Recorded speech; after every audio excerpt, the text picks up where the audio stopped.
Hello, ladies and gentlemen. My name is Mr. Big T. Anderson, and this is Vanilla Twilight by Beneath the Starry Skies. This is from the Adventure Time with Finn and Jake fandom. Hopefully you will enjoy it. If you're new here, let me go over the rules. Obviously, I do not write these fandoms. In this case, it is Beneath the Starry Skies who has written it. Down below, you will see the links for both the author's page as well as the story page. If you enjoy the author's work, go to the author's page, read more of their stuff. If you like the story, please give a good review. With that, let's begin. So, hold on. It's not a reading before I screw something up. If you like how I do it, just leave a comment here. Okay? Now let's begin. This is Vanilla Twilight. Finn? Bonnabelle breathes, not bothering to glance up at the boy, who was not only standing there, but was also giving her a tentative look. Yes, Peebles? Finn mumbled, ignoring the fact that this was the 10th time today that the princess had mentioned his name. In fact, he had somehow taken into notice how troublesome the princess looked. Bundled up with sweat, the princess was looking not like she always did. Her crown sat on the edge of the table, leaving pink strands of hair to appear somewhat disheveled. Along the side of her face bore strains of glob knows what. About you and Flame Princess. Finn was quick to interject. No, princess, we are not talking about that. Hear me?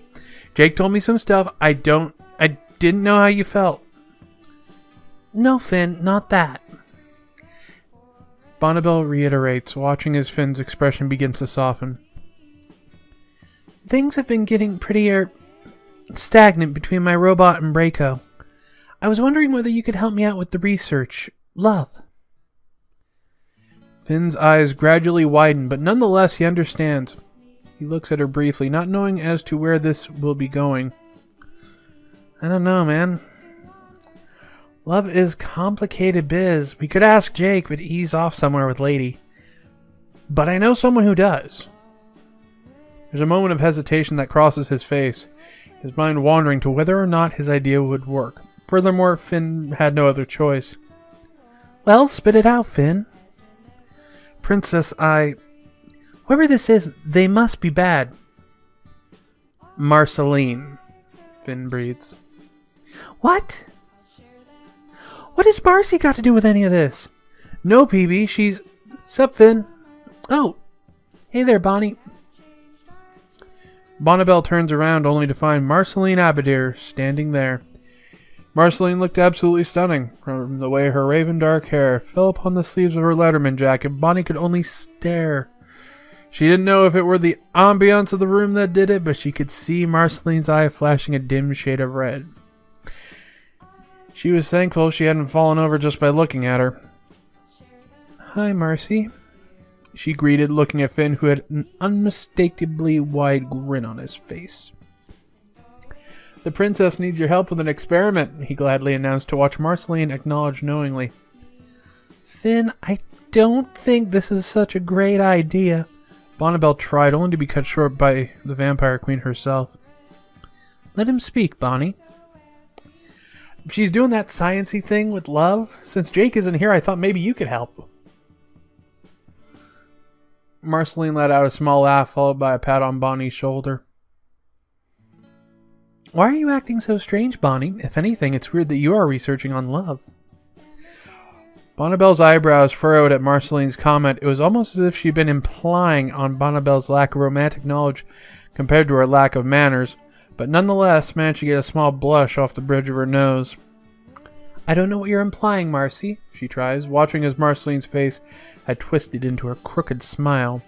She's enjoying this. With a sigh, the princess had averted her gaze to the vampire's red axe bass guitar that hung on the girl's back. Why are you here, Marceline? The vampire shook her head and smiled. Bonnabelle looked at her, confused. The vampire turned toward Finn. Hey, dude, can you give me and Bonnie a few minutes? Finn eyed the floating girl inconspicuously, his eyebrow raised slightly. What for? She and I have a lot to talk about. Marceline explained, pretending not to see how the princess began to fidget in place. All right, Marcy, just don't try anything funny, the boy warned, turning to leave the princess's lab. And with a click, the lab door had been shut, leaving Bonnie and Marcy all alone.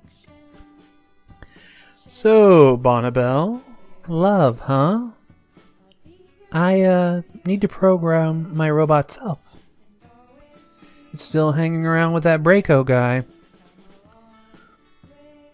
After the whole King of Oob I kind of got sidetracked.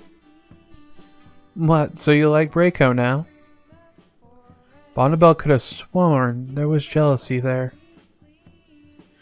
Marcy, It's this prickly feeling you get when you look at someone and feel all light. It allows you to let go of all your insecurities only for them. When you feel so strongly for someone that it makes your stomach feel all weird. That no matter how hard you try to forget, you never really do. And even when you're close to forgetting, it hits you right where you don't want it to be. Despite all the mushiness, it hurts. What? Love, Bonnie. You needed it for your research, right? Bonnabelle stands there awkwardly, not knowing what to say. The flow of words had surprised her nonetheless, and she hadn't expected such an answer. Much more from Marceline. Why are you really here, Marceline? I know what you did. I don't understand. I know you traded the shirt I gave you for Hambo. I didn't. If I had known that it took that much, I wouldn't have asked for your help. Marceline, it's fine. You helped me with the whole human transformation. You helped hunt all those vampires with Finn and Jake when you could have easily backed out. You have even offered me a place in your castle. I just want to say thank you. Bonnabelle was stunned. She wasn't used to seeing the vampire drift away so sadly like this. Not towards her, anyway. Yet the princess knew she couldn't do anything but accept the girl's thanks. No problem, Mars. She whispered, unsure of whether or not the girl had heard her. Hey, PB, doesn't this whole science thing have steps? Yeah, that would be the scientific method. Why? Say, I've already completed step 2, right? The hypothesis. Bubblegum finished, stifling a laugh at the vampire's clumsiness and cluelessness. That leaves us with the experimentation now. Much to Bonnie's liking, she furrowed her eyebrows. You gotta trust me on this, bad little girl. Before Bonnabelle could ask what she meant, she widened her eyes in shock as the vampire pressed her lips against hers. Her eyes began to lower, meaning she had completely let herself in on the kiss. Gasping for breath, the two began to laugh as soon as it had ended. I love you, Marcy. Love you too, Bon. And with that, Finn smiled. Looking from the crack of the door, Jake's plan had worked all along. And that was Vanilla Twilight. So if you enjoyed it, please, you know what to do. This is the internet. I think but at this point everyone knows what to do on the internet if you like something. That's my chair. Anyway, you guys have a good one, and ta-ta for now. Oh, before I forget. In this case, if I didn't say it, Beneath the Starry Skies wrote this, so I want to make sure I at least say it once. I don't know if I actually said it in the beginning, but now I did. So yeah, ta-ta for now.